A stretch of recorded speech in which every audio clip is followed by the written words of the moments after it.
ప్రియమైన వార్లరా, మరి కోతకాల పండుగ అంటే కృతజ్ఞత దేవునికి చెల్లించే పండుగ. అసలు దేవుడు మన ఎడల బహు ఔదార్యము కలిగి ఉంటాడు. బహు ఔదార్యం కలిగి ఉంటాడు. ప్రియమైన వార్లరా, దేవుడు ప్రేమమయుడన్న మాట మనము అనునిత్యము జ్ఞాపకం చేసుకోవాలి. ఎందుకంటే అది సత్యమే కదా. ప్రియమైన వార్లరా, ఆయన ప్రేమ ఎలా ఉంటుంది?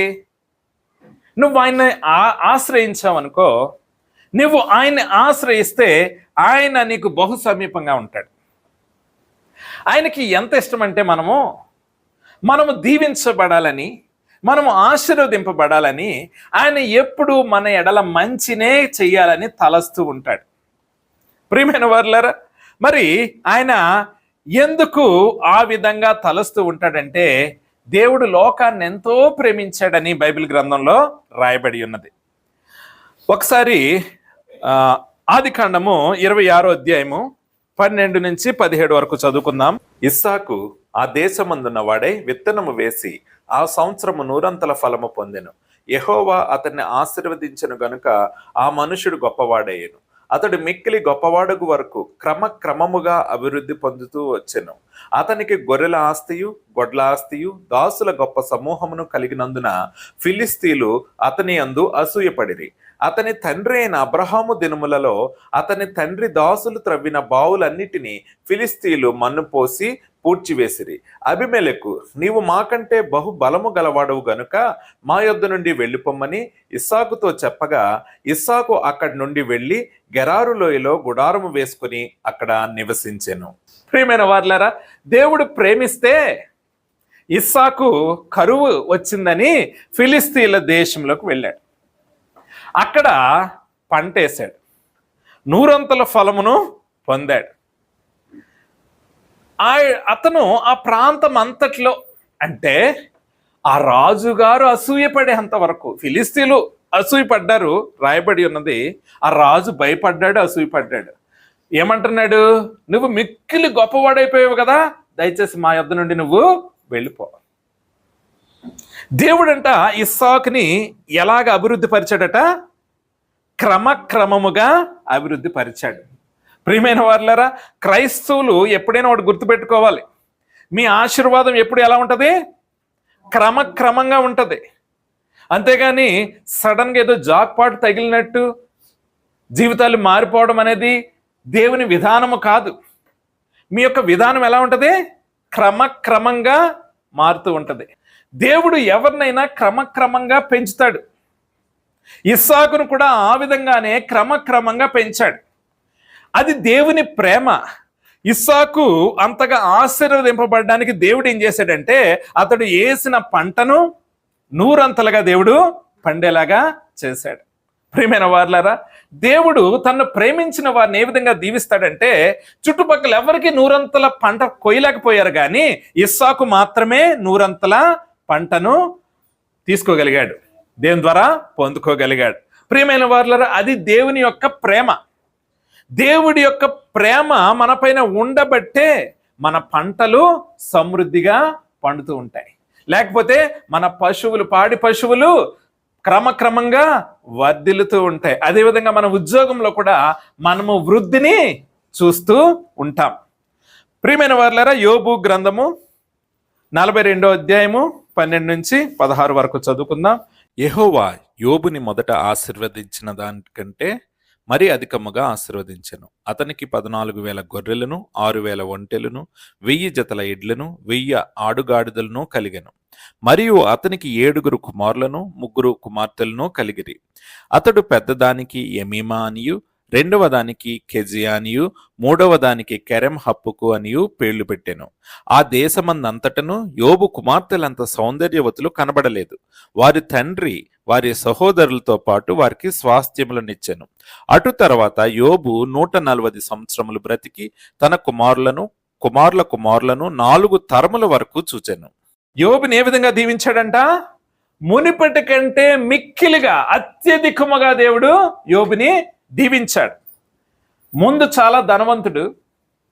సాతాను మరి దేవునితో వాదం పెట్టుకున్నాడు. వాడి పేరే ఏంటి? సాతాను పేరు అపవాది. నువ్వు దీవిస్తున్నావు కాబట్టి యోబు నిన్ను ప్రార్థిస్తున్నాడు, నీకు నమ్మకంగా ఉన్నాడు.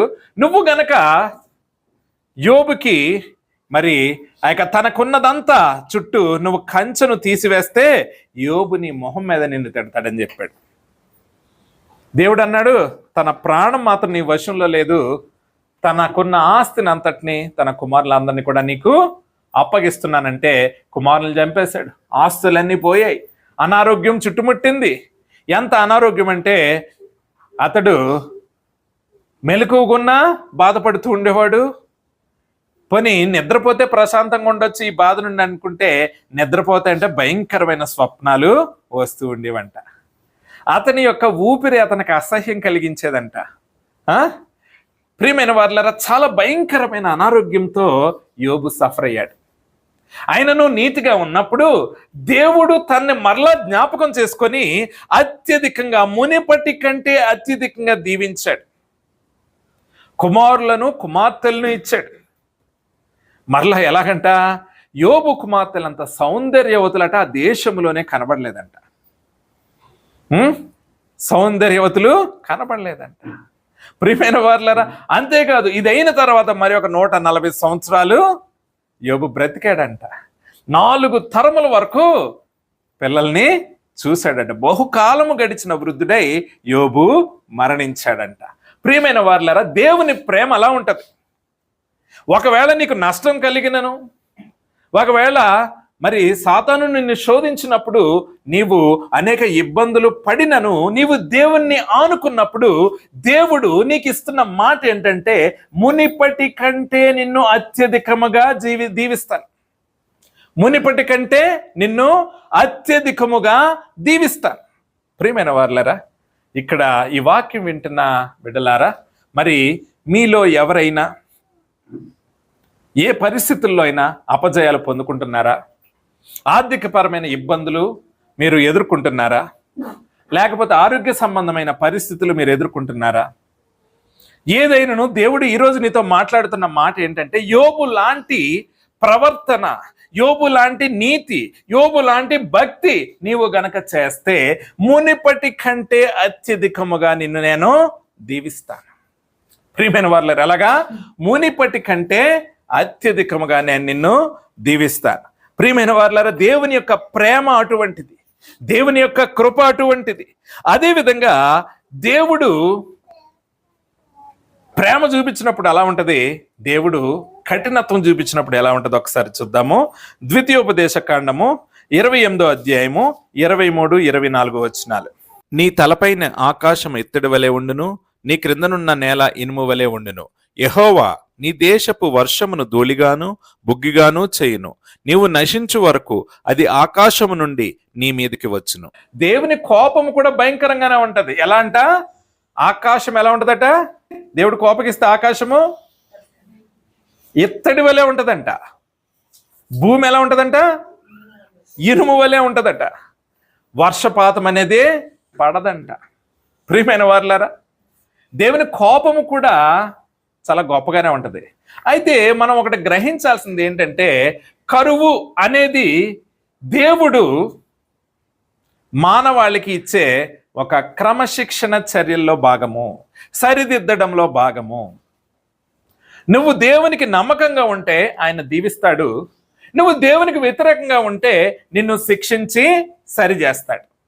ఇది దేవుని యొక్క ప్రేమ. ప్రియమైన వారులారా, వీటన్నిటికీ మనము జాగ్రత్తగా ఆలోచిస్తే, దేవుడు మనుషుల్ని ప్రేమిస్తున్నాడు. అందునిమిత్తమై మనకి సమృద్ధిగా పంటలు పండేలా చేస్తున్నాడు. మరి ఆ పంటల నుండి మనము కృతజ్ఞతగా దేవునికి కానుకలు తీసుకుని వెళ్తూ ఉంటాం. ప్రియమైన వారులారా, మరి దేవుడు ఇవన్నీ మానవాళికి ఎందుకు చేస్తున్నాడు? ఎందుకు దీవిస్తున్నాడు? ఎందుకు మంచి పంటలు పండేలా చేస్తున్నాడు? ఎందుకు ఆస్తికర్తలుగా చేస్తున్నాడు? ఎందుకు ఆరోగ్యం ఇస్తున్నాడు? ఎందుకు ప్రార్థనలకు జవాబులు దయచేస్తున్నాడు? ఎందుకు ఇవన్నీ చేస్తున్నాడు అనగా, చూడండి, యోహాను సువార్త 15వ అధ్యాయం 8వ వచనం. మీరు బహుగా ఫలించుట వలన నా తండ్రి మహిమపరచబడును, ఇందువలన మీరు నా శిష్యులగుదురు. ఈ అన్ని ఎందుకు చేస్తున్నాడు తెలుసా? మనము ఫలించాలని. ఇవన్నీ ఎందుకు చేస్తున్నాడు తెలుసా? మనము ఫలవంతంగా ఉండాలని, మనం మూడు బారిపోకూడదని. ఇవన్నీ చేస్తుంది ఏంటో తెలుసా? నువ్వు దేవుని భక్తి పరిపూర్ణంగా చేయాలని. ఇవన్నీ చేస్తుంది ఎందుకో తెలుసా? నువ్వు ప్రార్థనలు ఎక్కువ గడపాలని, నీకు మంచి ఆహారాన్ని, మంచి ఐశ్వర్యాన్ని, మంచి ఆరోగ్యాన్ని ఇస్తుంది. ఎందుకంటే నీకు నచ్చినట్లు నీవు జీవించడానికి కాదు, దేవునికి మహిమార్థమై నువ్వు ఫలవంతమైన జీవితం జీవించాలన్నది దేవుని ఉద్దేశము. అందుకనే నీకు పంటలను సమృద్ధిగా ఇస్తున్నాడు, మంచి ఉద్యోగాన్ని ఇస్తున్నాడు, మంచి రాబడిని ఇస్తున్నాడు. ప్రియమైన వారులారా, చాలా మంది యొక్క జీవన విధానం ఎలా ఉంటుందంటే, మరి దేవుడు ఆశీర్వదించే వరకు ప్రభువా నన్ను దీవించు, ప్రభువా నన్ను ఆశీర్వదించు, నాకు ఉద్యోగం కావాలి, నా పంటలు బాగా పండాలి, నా వ్యాపారం అభివృద్ధి చెందాలి అని ప్రార్థన చేసే క్రైస్తవులు దేవుడు అన్ని అనుగ్రహించాక దేవునికి సమయం ఇవ్వలేని స్థితిలో బిజీ అయిపోతూ ఉంటారు. ప్రియమైన వారులారా, దేవుడు ఇస్తున్నది నువ్వు ఇంకా భక్తి చేయాలని, దేవుడు ఇస్తున్నది నువ్వు ఇంకా భక్తి చేయాలని. కానీ మనం ఏం చేస్తాము? అవసరతల కొరకు దేవుని వైపు చూసే మనము అవసరతలు తీరంగానే ఎవరి వైపు చూస్తాము? లోకం వైపు చూస్తాం. లోకం నుంచి పొందుకోవాలనుకుంటాం, లోక స్టాండర్డ్స్తో పోటీ పడాలని తాపత్రయపడతాం. ప్రియమైన వారులారా, చాలా మంది జీవితాలు చూస్తూ ఉంటాం, వారికి దేవునికి సమయం ఇవ్వడానికి వారు చాలా బిజీగా ఉంటూ ఉంటారు. మోకరించి ప్రార్థన చేయడానికి బిజీగా ఉంటారు, భక్తి చేయడానికి సమయం ఉండదు, ఎప్పుడూ బిజీయే. ప్రియమైన వారులారా, ఆదివారం పూట కూడా వ్యాపారాలు తెరిచే క్రైస్తవులు ఉంటారు, దేవుని సన్నిధి మానుకొని. పోనీ అధికారులు ఒప్పుకోవట్లేదంటే అది వేరే విషయం. సొంత వ్యాపారాలుండి కూడా ఆ రోజు ఇంకా వ్యాపారం ఎక్కువ జరుగుతుందని వ్యాపారాలు చేసే వాళ్ళు ఉన్నారు. ఎక్కువ ఓటీలు వస్తాయని, ఆర్థిక ఇబ్బందులు ఉన్నాయని దేవుని విడిచి లోకానికి, లేకపోతే లోకానుసారమైన వారి యజమానులకి సేవ చేయడానికి తాపత్రయపడే వ్యక్తులు ఉన్నారు. ప్రియమైన వారులారా, నీ అస్తిత్వానికి కారణమైన దేవుణ్ణి, నీ జీవితానికి కారణమైన దేవుణ్ణి, నిన్ను ఆశీర్వదించి నిన్ను పోషించే దేవుణ్ణి పక్కన పెట్టి మనుషులకు దాసులుగా అవ్వడానికి, సిరికి దాసులుగా అవ్వడానికి తాపత్రయపడే క్రైస్తవులు అనేక మంది ఉన్నారు ఈ రోజుల్లో. ప్రియమైన వారులారా, దేవుడు నిన్ను ఆశీర్వదిస్తుంది ఎందుకంటే నీవు ఫలించడానికి నీ చుట్టూ ఒక మంచి ఎన్విరాన్మెంట్ని ఆయన ఏర్పాటు చేస్తున్నాడు. దాన్ని వినియోగించుకొని నువ్వేం చేయాలి? భక్తి చేయాలి. ఏం చేయాలి? భక్తి చేయాలి. కానీ ఎంతమంది ఆ విధమైన భక్తి చేస్తున్నాము? ప్రియమైన వారులారా, మరి దేవుడు ఆ ఉద్దేశంతో మనల్ని ఏం చేస్తున్నాడు? ఫలవంతముగా చేయాలని ఆశపడుతున్నాడు, మనము అభివృద్ధి చెందాలని ఆశపడుతున్నాడు, మనల్ని దీవిస్తున్నాడు, మన పంటల్ని దీవిస్తున్నాడు. ప్రియమైన వారులారా, ఈ విధమైన కోతకాల పండుగలు మనము చేసుకోవడానికి దేవుడు అవకాశం ఇస్తూ ఉన్నాడు. దేవుడు దాని నుండి ఎక్స్పెక్ట్ చేస్తుంది ఏంటో తెలుసా? మనము భక్తిగా ఉండాలని. ఎవరు? మనము భక్తిగా ఉండాలని. ప్రియమైన వారులారా, ఇంత ఎన్విరాన్మెంట్ని, ఇంత ఫ్లోరిష్ అయ్యే విధానాల్ని దేవుడు మనకిస్తుంది. ఎందుకంటే ప్రభువా, నాకు ఇప్పుడు ఆకలి బాధ లేదు, పేదరికం లేదు, ఇక నుంచి నేనేం చేస్తాను? నీ సన్నిధిలో గడుపుతాను, ప్రార్థన ఎక్కువ చేస్తాను. చాలాసార్లు దాని నుంచి బయటకు వచ్చేస్తాం మనం. అబ్బా ప్రభువా, అప్పులు లేవు, ఏమీ లేవు, ఇప్పుడు ఏం చేయాలి? అబ్బా టచ్ ఫోన్ ఉంటేనంటే అన్నీ వస్తాయంట. ఏం వస్తాయి? ఫస్ట్ ఎలా ఉంటుంది తెలుసా? టచ్ ఫోన్ వస్తే అంటే ఆండ్రాయిడ్ ఫోన్, వాక్యాలు బోల్డ్ చూడొచ్చంట, యూట్యూబ్ ఉంటుందంట, యూట్యూబ్ తిరుగుతుంటుంది వాక్యాలు. తర్వాత ఏదో చిన్న కామెడీ సన్నివేశం ఏదో వస్తుంది, ఇది ఏదో బాగుంది, ఎప్పుడో చిన్నప్పుడు చూశాను. అక్కడ నుంచి దానికి ఆడు ఇంకో లింక్ పంపిస్తాడు, ఇంకోటి. అల్టిమేట్గా నువ్వేం చూడవు? దేవుని వాక్యం తప్ప అన్నీ చూస్తావు. లేకపోతే ఒక గేమ్ స్టార్ట్ చేస్తావు టైంపాస్ అని, ఆడు మళ్ళీ ఇంకో గేమ్ చూపిస్తాడు, ఇది ఇన్స్టాల్ కొట్టు అని, ఆకర్షణీయంగా చేస్తాడు, మళ్ళీ అది నొక్కుతావు. పట్టుకుంటే గేము ఎంత టైం పడుతుంది? గంటలు దానికే స్పెండ్ చేసేస్తావు. దేవుడు ఇచ్చిన ఆశీర్వాదాన్ని చక్కగా టర్న్ చేసేస్తాడు. ఎవరివైపు? వాడి వైపు టర్న్ చేసుకుంటాడు, వాడు నవ్వుకుంటుంటాడు. నువ్వు నమ్మకమైనోడువని నువ్వు ఆశీర్వదించావు, చూసావా? ఇప్పుడు వీడు ఎవరి చేతిలో బందీ? నా చేతిలో బందీ. ప్రియమైన వారలారా, నీ ఆశీర్వాదము, నీ కంఫర్ట్ లైఫ్ ఇవన్నీ దేవునికి దగ్గర చేస్తున్నాయా, దూరం చేస్తున్నాయా? ప్రియమైన వారలారా, దేవుడు మనల్ని దీవించడానికి ఇన్ని చేస్తూ ఉంటే మరి సాతాను ఏం చేస్తాడు? ఏమనుకోకండి, ఏం చేస్తాడు సాతాను? దేవుడు దీవిస్తున్నాడు, దీవించుకొని మనం ఏం చేస్తాం అనుకుంటున్నారు అలా చేస్తాడని? వాడు అస్సలు రెస్ట్లెస్, అసలు రెస్టే తీసుకోడాడు. వాడిది ఒక హైరార్కీ. నీ దగ్గర ఒకడు, ఓ 10 మందికి ఒకడు, అలాగా వాడి దోతలను పెట్టుకొని మేనేజ్ చేసేసుకుంటున్నాడు. వాడు అసలు రెస్ట్ తీసుకోడు. వాడి విధానం ఎలా ఉంటుందట చూడండి. మత్తయి సువార్త 13వ అధ్యాయము 24 నుంచి 30 వరకు చదువుకుందాం. ఆయన మరి ఒక ఉపమానం వారితో చెప్పాను. ఏమనగా, పరలోక రాజ్యము తన పొలములో మంచి విత్తనము విత్తిన ఒక మనుషుని పోలి ఉన్నది. మనుషులు నిద్రించుచుండగా అతని శత్రువు వచ్చి గోధుమల మధ్యను గురుగులు విత్తిపోయెను. మొలకలు పెరిగి గింజపట్టినప్పుడు గురుగులు కూడా అగుపడెను. అప్పుడు ఇంటి యజమానుని దాసులు అతని యొద్దకు వచ్చి, అయ్యా, నీ పొలములో మంచి విత్తనము విత్తితివి కదా, అందులో గురుగులు ఎక్కడి నుండి వచ్చినవని అడిగిరి. ఇది శత్రువు చేసిన పని అని అతడు వారితో చెప్పగా, ఆ దాసులు, మేం వెళ్ళి వాటిని పెరికి కూర్చుట నీకిష్టమా అని అతన్ని అడిగిరి. అందుకతడు, వద్దు, గురుగులను పెరుకుచుండగా వాటితో కూడా ఒకవేళ గోధుమలను పెళ్లగింతురు. కోతకాలం వరకు రెండింటినీ కలిసి ఎదగనీయుడి. కోతకాలమందు గురుగులను ముందుగా కూర్చి వాటిని కాల్చివేయుటకు కట్టలు కట్టి గోధుమలను నా కొట్టులో చేర్చి పెట్టుడని కోతగాండ్రతో చెప్పుదున నేను. సాతాను ఏం చేస్తాడట? ఆ గోధుమలు పంటలో కామ్గా ఏమిస్తాడట? గురుగులు విత్తుతాడంట. రెండు ఒకేలా కనబడతాయి. ఎదిగిన తర్వాత గింజ పెట్టక కానీ తెలియలేదు.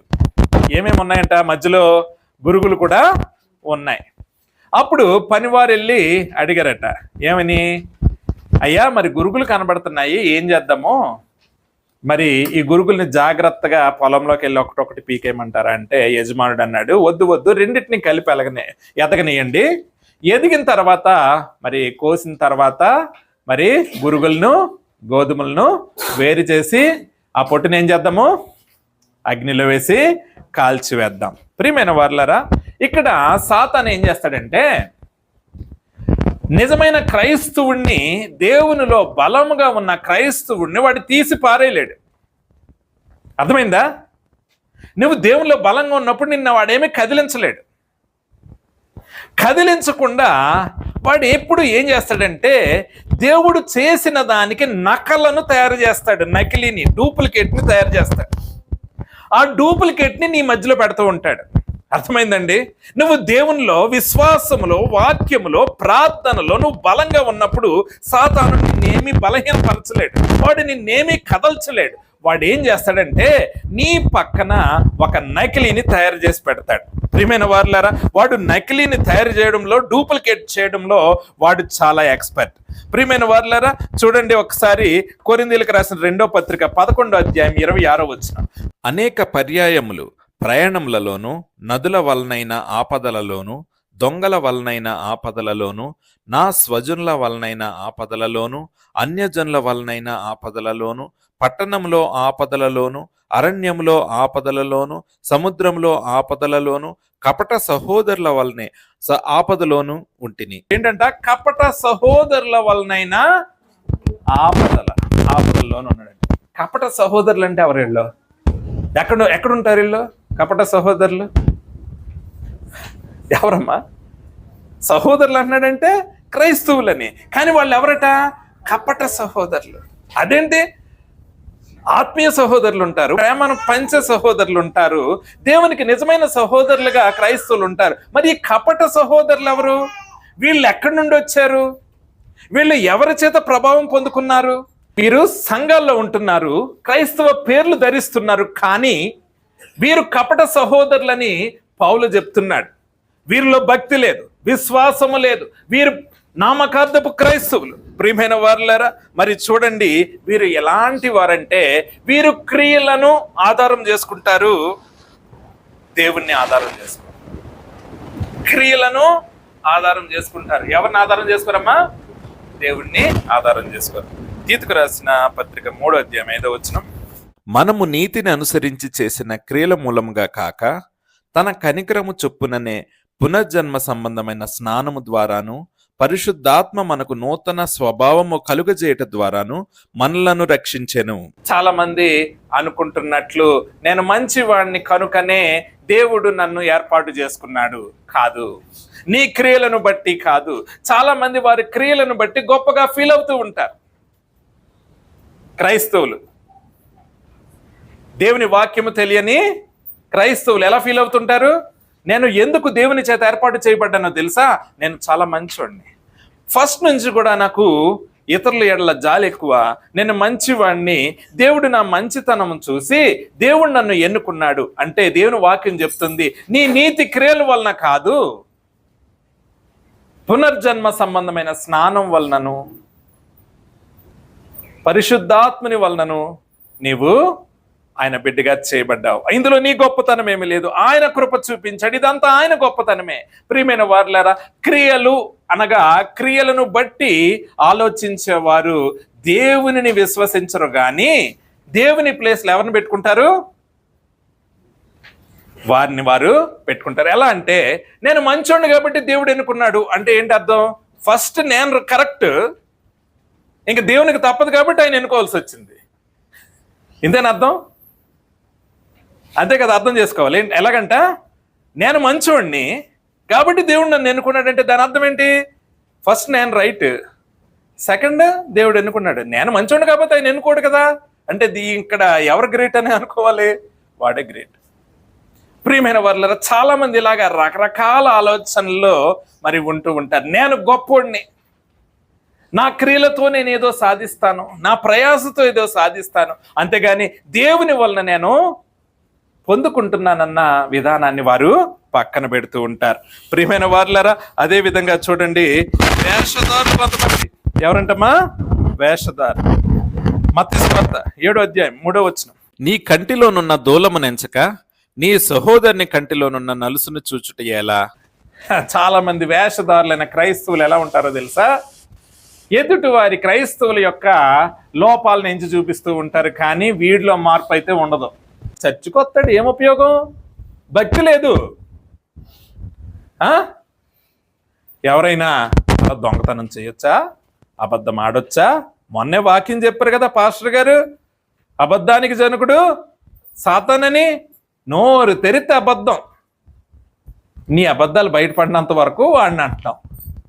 చాలామంది ఈ విధానాలతోనే ముందుకు వెళ్ళిపోతూ ఉన్నారు. వారిదంతా వేషధారణ, పైకి భక్తులుగా కనబడుతూ ఉంటారు. దేవుడిని నువ్వు ఆశ్రయిస్తే నువ్వు రాజుల్ని కూడా దీవించే స్థితికి నిన్ను లేవనెత్తుతాడు. ప్రియమైన వారులారా, రాజుని ఒకళ్ళు దీవిస్తున్నారంటే వాళ్ళు రాజు కన్నా గొప్పవాళ్ళ తక్కువ వాళ్ళని అర్థమా? తక్కువ వాళ్ళు మనల్ని దీవించడానికి అవుతుందా? పిల్లలు వచ్చి తల్లిదండ్రులు దీవిస్తారా? సాధ్యం అవుతుంది? అలాగా అవ్వదు కదా. ఒకళ్ళు మనల్ని దీవించాలంటే వాళ్ళు ఎలా ఉండాలి? ఇంకా నెక్స్ట్ లెవెల్లో ఉండాలి కదా. మరి నువ్వు రాజులను కూడా దీవించగలిగే స్థితిలో పెట్టగలుగుతాడు ఆయన్ని ఆశ్రయిస్తే. ప్రియమైన వారులారా, మరి కానీ చాలామంది ఈ లోకంలో నిజమైన క్రైస్తవులుగా కాకుండా వేషధారులుగా క్రైస్తవులుగా బ్రతుకుతూ ఉన్నారు. వారిలో నిజమైన ప్రేమ ఉండదు.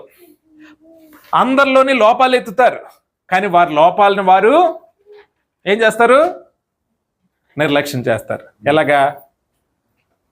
ఇలా చెప్పుకుంటారు, నేను ఏదో రోజుకు ఒక అబద్ధం ఆడతాను అంతే కదా, ప్రతిసారి ఆడతానా? ఇంకోటి ఇలా కూడా అనొచ్చు. ఎలా తెలుసా? ఏదో ఒకడినే కదా, ఇద్దరినే పొడిసేసాను, చంపేశాను, హిట్లర్ లాగా 100 మందిని చంపాను, నేను 1000 మందిని. ఎవరికాడే ఆడే కరెక్ట్. ఆ హిట్లర్ ఏమంటాడు? నేను ఎంతమంది, ఒక 60 లక్షల మందినే చంపాను. ఆడు స్టాలిన్ ఎవడో ఒక 70 లక్షల మంది చెప్పాడు, ఆడికన్నా నేనే బెటర్ కదా.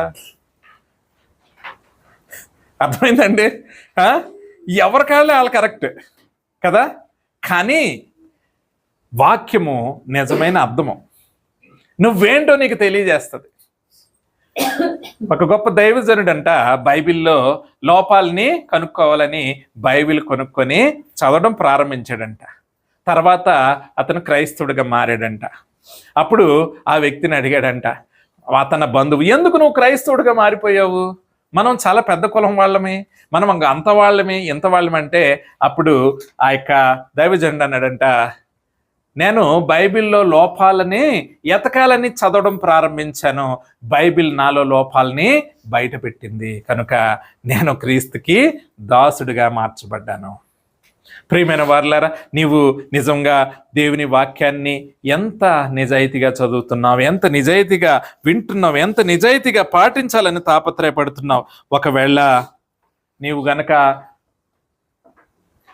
వేషధారిగా ఉంటే, మరి మనం చదువుకున్న ఈ యొక్క వాక్య ప్రకారము మనం ఎవరమవుతాము? గోధుమలు అవుతామా, గురుగులు అవుతామా? అంతే కదమ్మా. అంటే ఇక్కడ ఏమి కాదండి, నిజంగా బలంగా ఉన్నాడు బలంగానే ఉంటాడు. సాతాను ఏం చేస్తాడు తెలుసా? మధ్యలో ఒకరిని రెడీ చేస్తాడు. మధ్యలో ఒకరిని రెడీ చేయగానే ఏమవుతుంది? అందరూ అంతే కదా, గలిబిలు అవుతారు కదా. ఇప్పుడు ఎందుకమ్మా, ఫర్ ఎగ్జాంపుల్ మా పిల్లలు పెద్దోళ్ళు అయ్యారు, ఇద్దరు చక్కగా చిరిగిపోయిన జీన్స్లు, మంచి ఫుల్ లిప్స్టిక్లు అన్నీ వేసుకొని తిరుగుతున్నారు అనుకోండి, అప్పుడు వాళ్ళ సమానంగా వయసున్న యవనస్తులందరూ ఏం చేస్తారు? అమ్మాయిలందరూ చెప్పండి ఏం చేస్తారు? పాస్టర్ గారు అమ్మాయిలు వేసుకుంటున్నారు, మనకేంటి ప్రాబ్లం అనుకుంటారు అనుకోరా? ఖచ్చితంగా. అప్పుడు గురుగా ఎవరవుతారు? పెద్ద గురుగమ్మ పాస్టరు, చిన్న గురుగమ్మ పిల్లలు. ఎందుకు? పిల్లల్ని కంట్రోల్లో పెట్టలేకపోతున్నారు కాబట్టి పేరుకే దైవజనుడు అని పేరు, కానీ పెద్ద గురుగా ఎవరవుతారు? పాస్టర్ అవుతారు.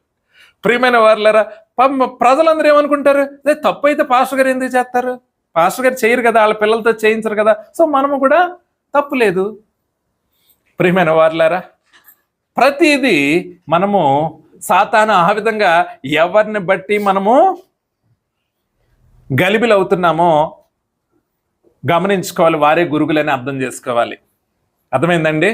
ఒక యవనస్తుడు చక్కగా పార్టీలు కంటే వెళ్తున్నాడు అనుకోండి, మిగతా యవనస్తులు అడుగుతారు, ఏంట్రా తప్పు కదా అలాగా, మరి మనం క్రైస్తవులను కదా తాగకూడదంటే, అకేషనల్లీ పర్లేదు, తప్పు, మనం ఏం తాగుబోతులం కాదు కదా, అప్పుడప్పుడే తాగుతాము, ఇది కల్చర్లో భాగం, ఆఫీస్లో తప్పదు అని అన్నాడు అనుకోండి. ఇంకోటి ఏం చేస్తాడు? ఆఫీస్లో ఫోర్స్ చేసినప్పుడు, అన్నయ్య చెప్పాడు, ఏ అన్నయ్య, యవనస్తుడైనా పెద్ద సీనియర్ అన్నయ్య చెప్పాడు కదా, తప్పులేదు. ఆడు ఇంకో అబద్ధం ఆడాడు అనుకోండి, పాస్టర్ గారు చెప్తే పాస్టర్ గారు పర్వాలేదు అన్నాడు అనుకోండి, ఇంకంతే, ఇంకేం లేదు. పాస్టర్ గారే చెప్పారు కాబట్టి రోజు తాగి వెళ్తాడు ఇంటికి కూడా. ఏమనంటే, ఏం తప్పు కాదంటే నీకు సరైన వాక్యం తెలియదు, పాస్టర్ గారి కన్నా ఎక్కువ తెలుసు అని అడుగుతాడు. ప్రియమైన వారులారా, గురుకులు కొన్నిసార్లు విశ్వాసుల్లోనే కాదు, ఎక్కడి నుంచి మొదలవ్వచ్చు? సేవకుల ఇంట్లో నుంచి కూడా మొదలైనా ఆశ్చర్యపో అవసరం లేదు. అర్థమైందండి? కనుక ఇక్కడ గురుగులు అనేది దయచేసి ఇలా అనుకోకండి. ఈ యొక్క ఉపమానంలో అర్థము గురుగులు అనేవి హృదయంలో వాడు విత్తనాలు వేయడం కాదు. ఎక్కడేస్తాడు విత్తనాలు, ఎక్కడ లేపుతాడు ఇలాంటి వ్యక్తుల్ని? కపట సహోదరులు, వేషధారులైన సహోదరులు. ప్రియమైన వారులారా, మరి మార్పు లేని సహోదరులు. ప్రియమైన వారులారా, కొంతమంది చాలా బాధాకరంగా ఉంటుంది, క్రైస్తవులుగా చలామణి అవుతారు, గొప్పవారుగా చలామణి అవుతారు, కానీ మార్పు వారిలో ఉంటుందా? ఉండదు. ఎందుకు ఉండదు? వారు గురుగులు కాబట్టి. ఉండదు. ఏంటి గురుగులని సపరేట్గా స్టాంప్ ఉంటుంది అంటే, స్టాంప్ అని కాదు, దేవుని మాటకి విలువ ఇవ్వకపోతే, దేవుని వాక్యానికి చెవి యొగ్గకపోతే నువ్వేమవుతావు? కొంతమంది అవసరాల కొరకు మారతారు, అవసరాల కొరకు దేవుణ్ణి అంగీకరిస్తారు, తప్పక దేవుణ్ణి అంగీకరిస్తారు. వారి హృదయం అంతా ఎక్కడ ఉంటుంది?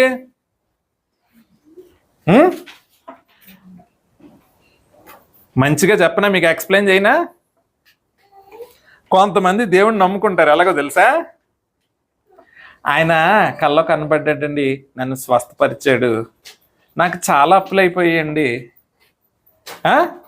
ఆయన చాలా అప్పులు అయిపోతే ఆయన నమ్ముకుని నన్ను చర్చికి వెళ్ళానండి, 10 లక్షలు కూడా చెయ్యని మా ఇంటి స్థలము 60 లక్షలకి వెళ్ళిందండి, అప్పులన్నీ తీర్చుకున్నామండి, వేరే చోట ఇల్లు కొనుక్కున్నామండి, ఇలా మారేమండి.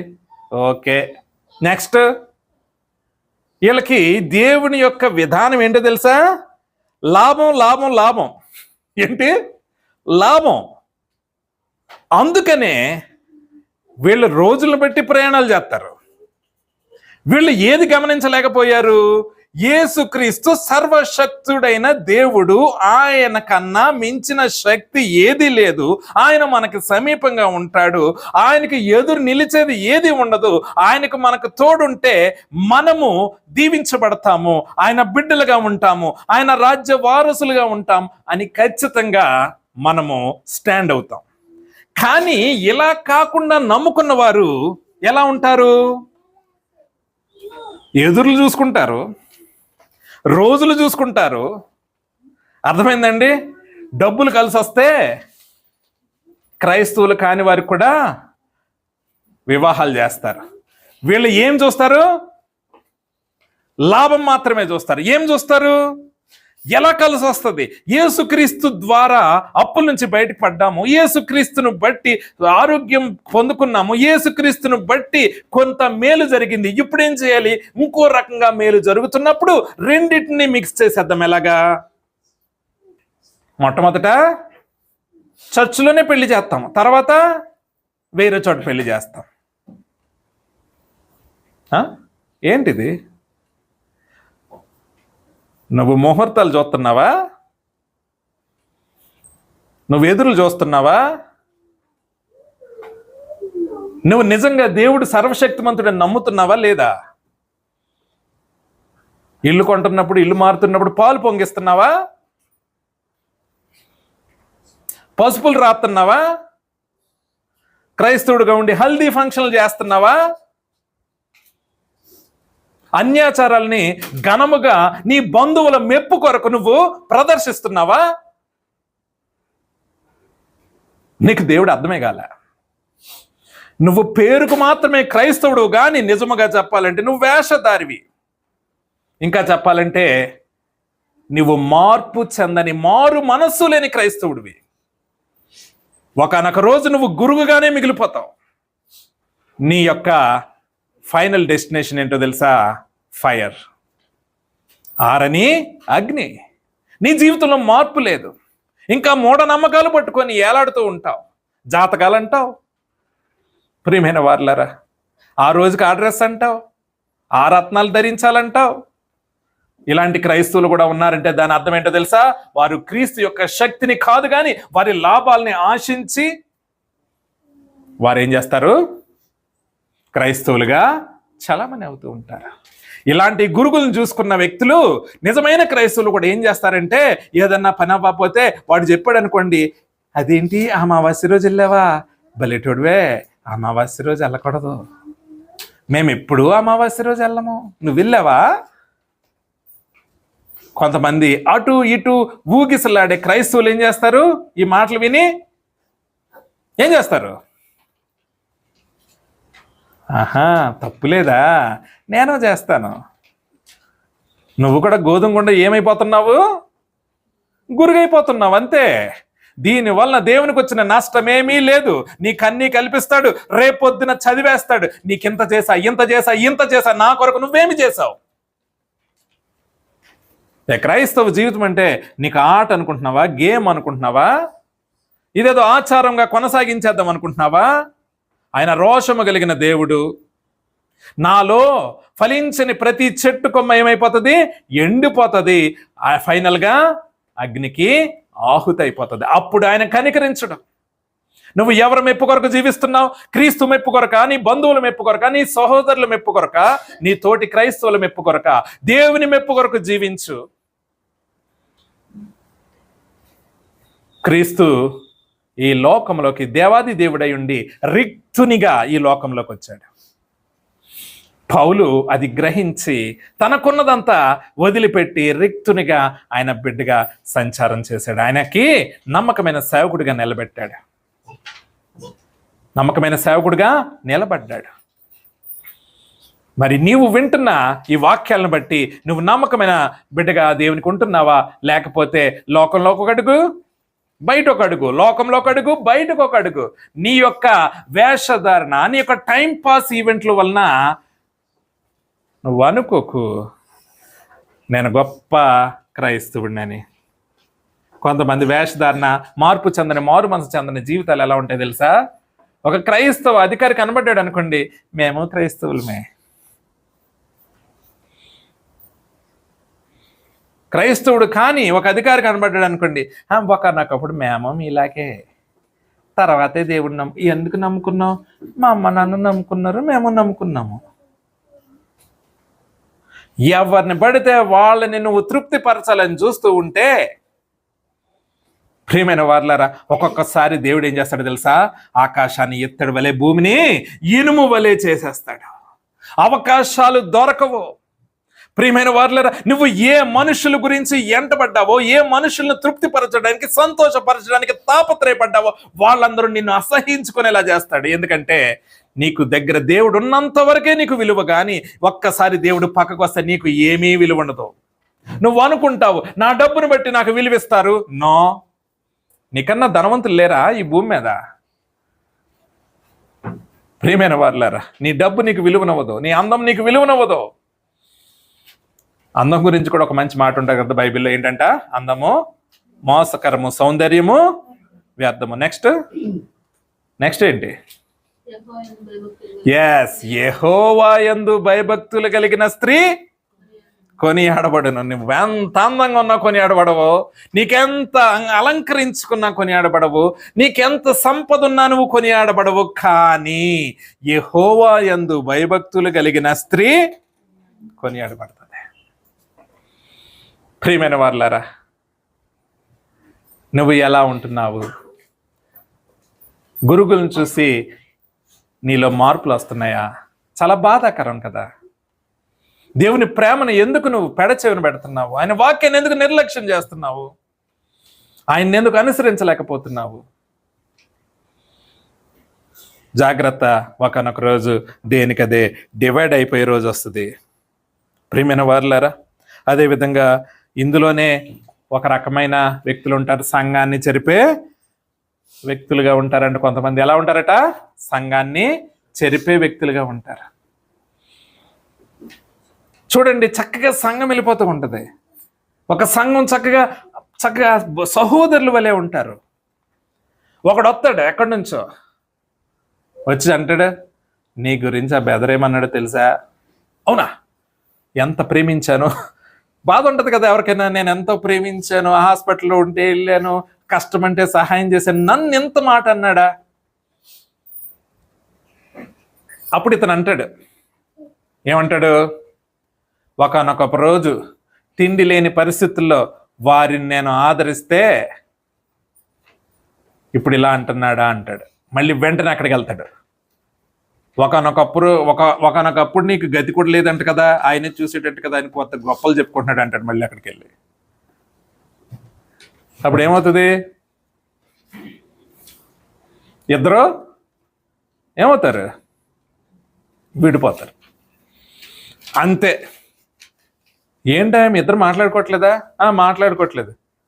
ఎంతైనా వాళ్ళిద్దరు వేరే వేరే కులాలు అనుకోండి, ఆ కులం వాళ్ళకి అది ఎక్కువ. అంతే, సగం కులం అటు వెళ్ళిపోద్ది, సగం కులం ఇటు వచ్చేద్ది. ఇంతకీ సంఘాన్ని చెరిపే గురుగీడు. అంతేనా? ఒకే కులం అనుకోండి, ఇంటి పేరు ఏదో తీసుకొస్తాడు, లేకపోతే ఊరి పేరు తీసుకొస్తాడు, లేకపోతే జిల్లా పేరు తీసుకొస్తాడు. అప్పుడు ఏమవుతుంది? ఏ జిల్లాకి ఆ జిల్లా, ఇంటి పేరు కా పేరు, ఇంటి పేరుటోళ్ళు. సంఘాన్ని చెరిపే గలిబిలి చేసే వ్యక్తులు ఉంటున్నారు. వీళ్ళందరూ గురుగులు. వీళ్ళు ఏంటో తెలుసా? క్రైస్తవ జీవితాల్లో, భక్తిలో, విశ్వాసంలో ఎదుగుతున్న సహోదరులను గలిబిలి చేసే వ్యక్తులుగా వీరిని ఎవరు నాటుతాడు? సాతాను నాటుతాడు. ఎందుకో తెలుసా? క్రైస్తవుడిని డైరెక్ట్గా సాతాను ఏం చేయలేడు. అర్థమైందండి? క్రైస్తవుడిని డైరెక్ట్గా సాతానేమి చేయలేడు. ఏం చేస్తాడు? ఎవరినో ఒకరిని పంపిస్తాడు. సంఘంలోకో, మీ వీధిలోకో, మీ ఇంటి దగ్గరకో ఎవరినో పంపిస్తాడు. ఆడు ఏం చేస్తాడు? గలిబిలి చేస్తాడు. నువ్వు ఇన్ఫ్లుయెన్స్ అయిపోయావు అనుకో, ఏమవుతావు? నువ్వు గురికి అయిపోతావు. ఆ సహోదరుడు అలా అన్నాడు అనుకోండి, వెంటనే నువ్వేం చేయాలి? అవునా, ఆ సహోదరుడు నన్ను అన్నాడా? పద బ్రదర్ వెళ్ళి అడుగుతాం. అప్పుడు ఈడేమంటాడు? నేను అన్నానని చెప్పకండి అంటాడా అండ? ఏంటి అర్థం? ఇది కల్ప్రిట్ ఇది. లేకపోతే ఏమనాలి? నువ్వు అంత మంచోడివి, నిన్ను అంటాడా? పద నా దగ్గర అన్నాడు, పద వెళ్దాం అంటాడా ఎవడన్నా? అనరు. అయినా పోనీ తీసుకెళ్ళొచ్చు కదా, తీసుకెళ్ళనొచ్చు కదా. ఈ బ్రదర్ ఎంత మంచోడు, ఎందుకే ఎలా అన్నావు, తప్పు క్షమాపణ చెప్పు. మనందరం కలిసి ఉండాలి, ఒక సంఘ సభ్యులము, మనందరం సహోదరులము, క్రీస్తు అవయవాలము అని అనాలి కదా. ఉంటది అలాగా? రాదు. పోనీ ఈ వింటున్న వ్యక్తి అయినా అలా అన్నాడు ఆ సహోదరుడు, ఓకేలే ప్రార్థన చేద్దాం, నన్ను అబద్ధం చేసుకున్నాడేమో అన్నంత శాంత స్వభావంతో ఉంటే సమస్య రాదు. అదే గురుగులు గలిబిలి చేస్తుంటే, వీళ్ళు గలిబిలి అయిపోతుంటే వీరి భక్తి జీవితం కూడా ఏమవుతుంది? గలిబిలి అవుతుంది. అందుకనే సాతాను ఏం చేస్తాడంటే డైరెక్ట్ గా క్రైస్తవుల్ని, నిజమైన క్రైస్తవుల్ని కదిలించలేడు కనుక ఇలాంటి వ్యక్తుల్ని ఏం చేస్తాడు? సంఘంలో నాటుతూ ఉంటాడు. నాటుతున్నప్పుడు ఏమవుతుంది? కొంతమంది, అందరూ కాదు, కొంతమంది బలమైన క్రైస్తవులు కూడా కొన్నిసార్లు వారి బలహీనతల్లో ఏమైపోతారు? గలిబిలి అయిపోతూ ఉంటారు. ప్రియమైన వారులారా, అదేవిధంగా వాడు ఇంకేమి నకలు తయారు చేస్తాడో చూద్దాము. ప్రియమైన వారులారా, గలతీయులకు రాసిన మొదటి పత్రిక 6-9 వచనాలు. క్రీస్తు కృపను బట్టి మిమ్మును పిలిచిన వానిని విడిచి భిన్నమైన సువార్త తట్టుకు మీరెంత త్వరగా తిరిగిపోవట చూడగా నాకు ఆశ్చర్యమగుచున్నది. అది మరి ఒక సువార్త కాదు గాని క్రీస్తు సువార్తను చెరపగోరి మిమ్మును కలవరపరచువారు కొందరున్నారు.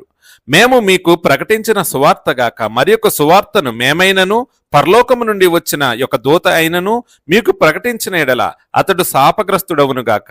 మేము ఇది వరకు చెప్పిన ప్రకారం ఇప్పుడునూ మరలా చెప్పుచున్నాం. మీరు అంగీకరించిన సువార్త కాక మరి ఒకటి ఎవడైనను మీకు ప్రకటించిన ఎడల వాడు శాపగ్రస్తుడవునుగాక. చూడండి, ఇందాక సంఘంలో ఏం చెప్పాను? నకలు ఎవరు?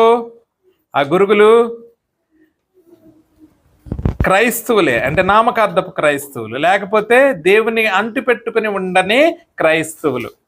వారిని నకలుగా తయారు చేస్తాడు. ఇప్పుడు ఏంటంట? సువార్తకు నకలు, సువార్తకు డూప్లికేట్. ప్రియమైన వారులారా, చాలా డూప్లికేట్ సువార్తలు ఏదన్నా ఒకటి చెప్పండి అమ్మా. మైకేల్ దేవదూత, యేసుక్రీస్తు. అదే ఇక్కడేమో దైవజనుడు రాశాడు, ఒకవేళ పరలోకం నుండి దేవదూత దిగొచ్చి చెప్పినా సరే మీరు నమ్మకండి, మేము చెప్పిందే కరెక్ట్ సువార్త అంటే జాగ్రత్తగా ఆలోచించి, లేదు యేసు ప్రభువే దేవదూత అంటే అయిపోయేదిగా. ఏంటంటే యేసు ప్రభువే దేవదూత. ఇదేంటి? ఏ సువార్త ఇది? డూప్లికేట్ సువార్త. అదేవిధంగా త్రిత్వం లేదు. ఇదే సువార్త, డూప్లికేట్ సువార్త. యేసు ప్రభు దేవుడు కాదు. ఏం సువార్త? డూప్లికేట్ సువార్త. బాప్తిస్మం అవసరం లేదు. ఏ సువార్త?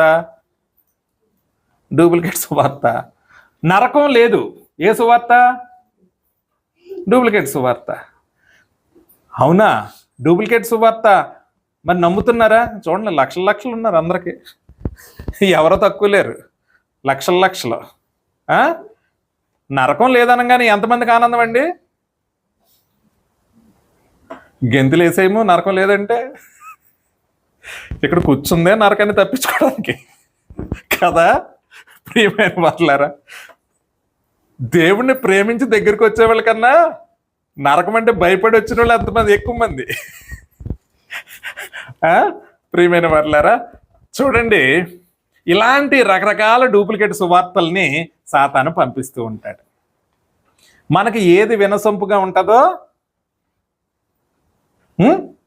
అది బాగుంటుంది. మన ఇంట్లో పిల్లలకి పెళ్లి కుదిరింది. పాస్టర్ గారు ముహూర్తం చూడకూడదన్నారు. ఇంకో పాస్టర్ గారు ఏకంగా పంచాంగం బుక్ తీసాడు లోపల నుంచి. ఏ పాస్టర్ నచ్చుతాడు మనకి?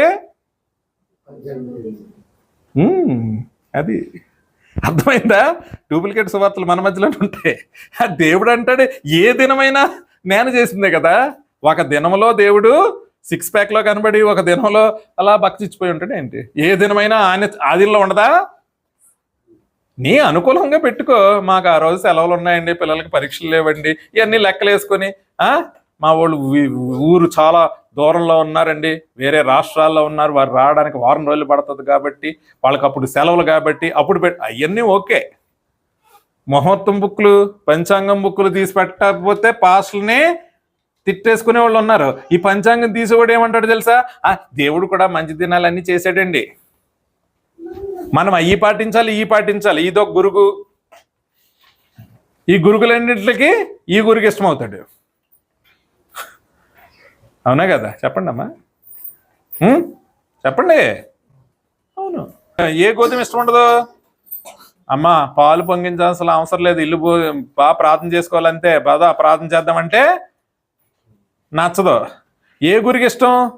తండ్రి యొక్కయు కుమారుని యొక్క పరిశుద్ధ అని ఆన్ చేసామనుకో, హ్యాపీ, మంచి గురు, మంచి పాస్టర్ గారు. జాగ్రత్త. నీ హృదయ ఆశల్ని బట్టి నువ్వు సేవకుడిని ఎన్నుకుంటే ఆ సేవకుడు ఎక్కడికి వెళ్తాడో నువ్వు అక్కడికి వెళ్తావు. కంగారు పడకు. నీ అల్టిమేట్ గోల్ కూడా అక్కడికే.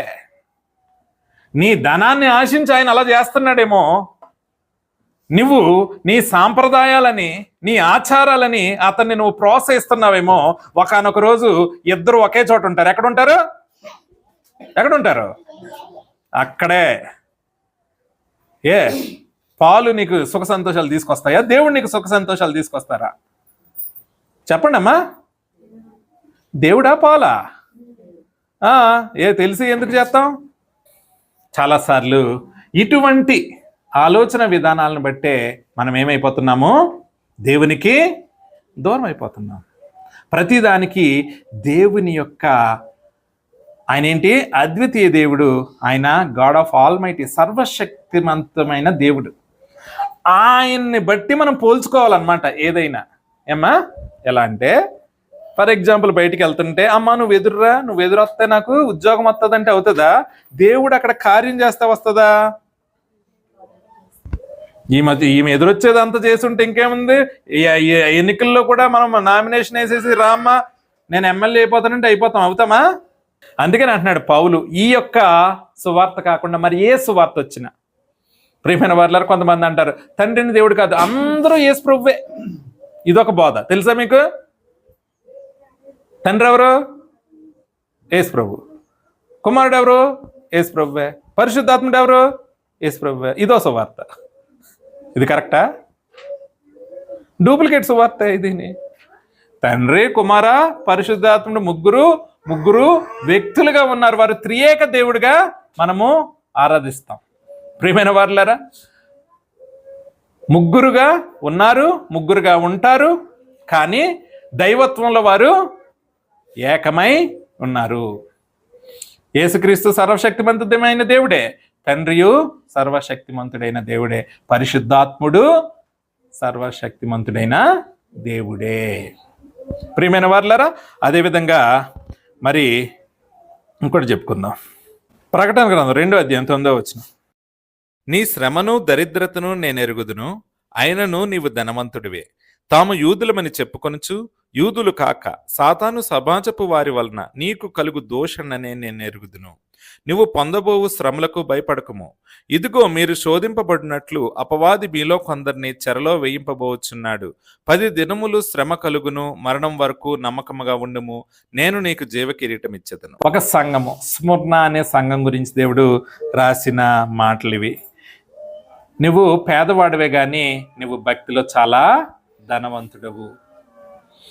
ఆ రోజుల్లో సీజరు తనకు తాను దేవుడుగా ప్రకటించుకుంటున్నాడు. సీజరు ఆ పరిస్థితుల్లో యూదులు మరి ఆ యొక్క చక్రవర్తిని బట్టి వారు అతని దగ్గర మరి వీరి యొక్క మతానికి వారు ఏమంటారు దాన్ని, గుర్తింపుని తెచ్చుకున్నారు. ఏం తెచ్చుకున్నారు? ఆ చక్రవర్తి దగ్గర వీరు గుర్తింపును యూదులు తెచ్చుకున్నారు. వాళ్ళకి ఏం ప్రాబ్లం లేదు. ఇప్పుడు ఈ యూదులు ఎవరితో కలిశారు? ఆ యొక్క సీజర్తో కలిసి క్రైస్తవులకు విరోధంగా, ఒక పక్క సీజర్ వ్యతిరేకంగా ఉన్నాడు, యూదులు కూడా వ్యతిరేకంగా ఉన్నాడు. ప్రియమైన వారులారా, మరి యూదులు వ్యతిరేకంగా ఉన్నారు క్రైస్తవ సంఘానికి, స్ముర్ణ అనే సంఘానికి. చక్రవర్తి వ్యతిరేకంగా ఉన్నాడు. ప్రియమైన వారులారా, మరి దేవుని చేత ఏర్పాటు చేయబడ్డామని చెప్పుకుంటున్న యూదులు ఎవరికి వ్యతిరేకంగా ఉంటున్నారు? ఎవరికి వ్యతిరేకంగా ఉంటున్నారమ్మా? వారి మెస్సీకి వ్యతిరేకంగా ఉంటున్నారు. డూప్లికేట్ సంఘాలు లేక. ప్రియమైన వారులారా, ఏంటంటే ఇవి డూప్లికేట్ సంఘాలు, నకిలీ సంఘాలు. ప్రియమైన వారలారా, నకిలీ సంఘాలన్నీ కలిసి ఏం చేస్తున్నాయి? నిజమైన సంఘం మీద ఇబ్బందికరమైన పరిస్థితులు చేసే విధానాలు. ప్రియమైన వారలారా, వాడు చూశారండి, విశ్వాసుల్లో గురుగులు, సువార్తలో గురుగులు, సంఘాల్లో గురుగులు లాంటి సంఘాలు. ప్రియమైన వారలారా, మరి మనము మెలకువ కలిగి ప్రార్థించాలని దేవుడు అంటాడు. సాతానంట ఎవరిని మృంగుదునా అని వాడు గర్జించు సింహం వలె తిరుగుతున్నాడు. మనం ఎలా ఉండాలి? మెలకువ కలిగి దేవుని ఆనుకొని ఉండాలి. ప్రియమైన వారలారా, మరి సాతానాన్ని నకిలీ తయారు చేస్తాడు కదా, అల్టిమేట్గా ఇంకో నకిలీ తయారు చేస్తాడు. ఎవరన్నా చెప్పగలిగితే చాలా సంతోషం. అల్టిమేట్గా తిరుగులేని నకిలీది ఒకటి తయారు చేస్తాడు, డూప్లికేట్. ఏంటి? అంత్యక్రీస్తుని కూడా తయారు చేస్తాడు. ఏం తయారు చేస్తాడు? వాడు అసలు డూప్లికేట్ తయారు చేయడంలో ఎక్స్పర్ట్ అనమాట. వాడే వచ్చేసి ఏమంటాడు? నేనే క్రీస్తు.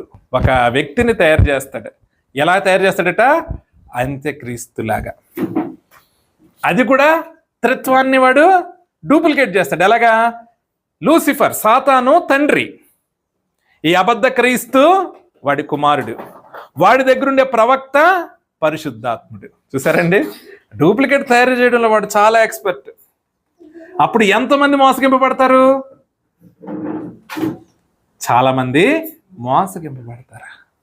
చూసారండి, దేవుడు మనము భక్తిగా ఉండాలని, ఫలించాలని మన పంటలను దీవించి, మన ఉద్యోగాలను దీవించి, వ్యాపారాలను దీవించి, మన చదువుల్లో తోడుగా ఉండి, మన ఇంటర్వ్యూస్లో తోడుగా ఉంటూ, మన పరిపాటిలో తోడుగా ఉంటూ, మనల్ని దీవిస్తూ అంచెలంచెలుగా వర్ధిల్ల చేస్తూ ఉంటే సాతాను ఖాళీగా ఉండడు, వాడు గురుగులను విత్తుతూనే ఉంటాడు. ప్రియమైన వారలారా, నిన్ను ఏదో సమయంలో ఏదో రకంగా లాగడానికి ఏదో విధంగా వాడు ప్రయత్నాలు చేస్తూనే ఉంటాడు. విశ్వాసుల్లో గురుగులు ఉంటారు, సువార్తలో గురుగులు ఉంటాయి. ప్రియమైన వారలారా, సంఘాల్లో గురుగులు ఉంటాయి. చివరికి క్రీస్తుగా వాడొచ్చి చాలా మందిని మోసగిస్తాడు. నువ్వు బలముగా లేకపోతే నిన్ను వాడు మోసగిస్తాడు. నువ్వు బలంగా ఉంటే నిన్నేమీ చేయలేడు. కనుక స్వలాభం కొరకో, లేకపోతే ఇతరుల్ని సంతోష పెట్టడానికో నువ్వు గనక బ్రతికితే, ప్రియమైన వారలారా, నీవు కూడా గురుగువెల అయిపోయే పరిస్థితి ఉంటుంది. నీవు ఇంకను లాభాల కొరకు దేవుణ్ణి అనుసరిస్తూ ఉంటే నీవు నిజమైన క్రైస్తవుడివి కాదు. నువ్వు లాభాల కొరకు దేవుణ్ణి అనుసరించావంటే నువ్వు భ్రమపడి క్రీస్తుని అనుసరించావంతే. నీ యొక్క జీవితంలో మార్పు లేదు. నువ్వు నిజమైన క్రైస్తవుడు అంటే నువ్వు ఒప్పుకోవాల్సింది ఏంటో తెలుసా? ఆయన సర్వశక్తిమంతమైన దేవుడని నువ్వు ఒప్పుకోవాలి. అప్పుడు ఏ ఆచారము, ఏ సాంప్రదాయం నిన్ను కదిలించదో ఆయనకి నమ్మకమైన బిడ్డగా నువ్వు ఉండగలుగుతావు. అప్పుడు నీ యందు ఆయన ఆనందిస్తాడు. అప్పుడు దేవుడు అంటాడు, నీవు ఫలించావు, నిన్ను బట్టి నా తండ్రి నామము మహిమపరచబడుతుంది, నా నామము మహిమపరచబడుతుందని దేవుడు మన గురించి సాక్ష్యం చెప్తాడు. ప్రియమైన వారలారా, నువ్వు దేవుడు సాక్ష్యం పలికే స్థితిలో ఉన్నావా, లేకపోతే ఒక గురువుగా ఉంటున్నావా? ఈరోజు మరి హార్వెస్ట్ ఫెస్టివల్ చేసుకుంటూ చక్కగా ఆయన సన్నిధికి వచ్చాము. ప్రియమైన వారలారా, మనకు పండింది ఆయనకి సంతోషముగా ఆయనకి సమర్పించడానికి కృతజ్ఞత కలిగి వచ్చాము. కానీ దేవుడు అంటున్నాడు, ఈ కృతజ్ఞత నువ్వు ఇస్తున్నావు చాలా సంతోషమే, కానీ ఈ పరిస్థితులన్నీ నీకు అనుగ్రహిస్తుంది. ఎందుకంటే నాకు నువ్వు అంట కట్టబడి ఉండు, నాకు నమ్మకమైన సాక్షిగా ఉండని దేవుడు అంటూ ఉన్నాడు. ఒకవేళ మరి ఒకనొక రోజు పైరు కోసే రోజు వస్తుంది, పంట కోసే రోజు వస్తుంది, మనకి తెలుసు. అప్పుడు నువ్వు గోధుమగా ఉంటే ఆయన రాజ్యంలో ఉంటావు, గురుగుగా ఉంటే అగ్నిలో వేయబడతావు. Choice is ours. అవకాశం మనకిచ్చేసాడు దేవుడు, మనమే ఎన్నుకోవాలి అవకాశాన్ని. మరి నువ్వే అవకాశం ఎన్నుకుంటావు అన్నది నీ చేతులకి దేవుడు పెట్టాడు. కనుక ప్రార్థనాపూర్వకంగా, ప్రభువా, నేను గోధుమ వలె ఉండాలనుకుంటున్నాను, గురుగుల యొక్క పరిస్థితిని బట్టి నేను కదిలింపబడకూడదు, నన్ను బలపరచు ప్రభువా అని నువ్వు ప్రార్థించినప్పుడు దేవుడు ఖచ్చితంగా కార్యం చేస్తాడు. మరి నువ్వు సంతోషంగా ఆయన సన్నిధికి వచ్చావు కోతకాల పండుగ జరిపించుకోవాలని. మరి ఆ సంతోషంలో మరి నువ్వు ప్రార్థించాల్సింది ఏంటంటే, ఒకానొక రోజు ప్రభువా, నేను కూడా నీ మందిరంలో, నీ యొక్క సన్నిధిలో, నీ రాజ్యంలో నేను గోధుమ వలె ఉండాలి, ఫలించిన బిడ్డగా ఉండాలి, నన్ను ఆ విధంగా దీవించు. ఇదిగో నీవిస్తున్న ఈ యొక్క మరి ఎన్విరాన్మెంట్కి నీకు వందనాలు, ఈ యొక్క అవకాశాలకి నీకు వందనాలు, ఈ పరిస్థితులకి నీకు వందనాలు, నీకు నమ్మకమైన సాక్షిగా నేను జీవిస్తానని తీర్మానం తీసుకుంటే అదే నిజమైన కోతకాల పండుగ యొక్క అంతరార్థం నువ్వు అర్థం చేసుకున్నట్లు. దేవుడి వాక్యం మనందరి హృదయాలు నూరంతలుగా ఫలింపచేయనుగాక. ఆమేన్.